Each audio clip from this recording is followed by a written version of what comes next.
أسعد الله مساكم جميعا. والله اليوم جايبين لكم شيء طيب إن شاء الله كما وعدناكم، وإن شاء الله يحوز على رضاكم. سالفتنا اليوم إن شاء الله تكون شيقة وقصيرة. هذه كان زوجين تناقشون نقاش عادي كأي زوجين. تطور هالنقاش بين هالزوجين طال عمركم إلى مشادة كلامية وخلاف وعطني جيتك وانت.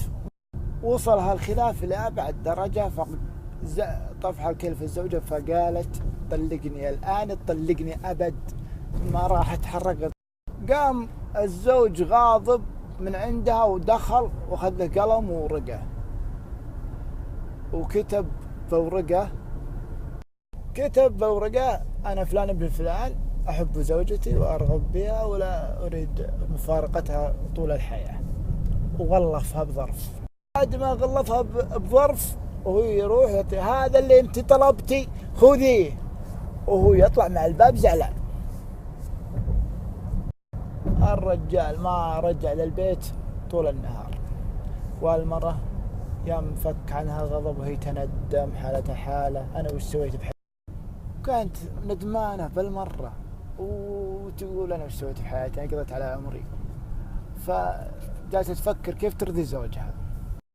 الزوج بالليل سوي حاله زعلان ودخل البيت، ما كلمها، دخل في المجلس وقفل الباب بالمفتاح. تزبطت وراحت تطق عليها المجلس، ما فتح لها وتقعد تبكي عند الباب. يا ناس، تركها نص ساعة على هالباب وبعدين فتح الباب. أنت اللي جبتيه لنفسك، أنت اللي جالسة تتكلمين وتطالبين. أنا آسفة ولحظة غضب، بس الحين أبغاك تشوف لنا شيخ نرجع لبعض، أنا والله ما أقدر على فرقاك. ومن هالكلام اللي لا يعني أنت هالحين ندمانة، يوم تطلقتي ندمانة، روحي شوف الورقة وش مكتوب بها، روحي. وتروح تفتح تجيب الورقة، ويوم فتحت الورقة وتقراها يا وجه الله وهي تقوم تحبه. الله يوفقك يا عمري يا حياتي. قالت الحمد لله اللي العصمة بيدك ما هي بيدي، والله لو ان العصمة بيدي اني مطلقتك 20 مرة خربتها البرية. فالحكمة من القصة انه الله ما شرع شيء عبث، وانه لا تحكم على الشيء وانت غاضب دائما.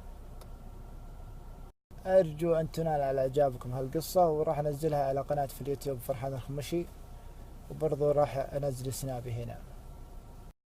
اذا اعجبتك القصة فانشر سنابي، وإذا لم تعجبك فانتقدنا على الخاص. أبد أنا فاتح لكم الخاص على طول.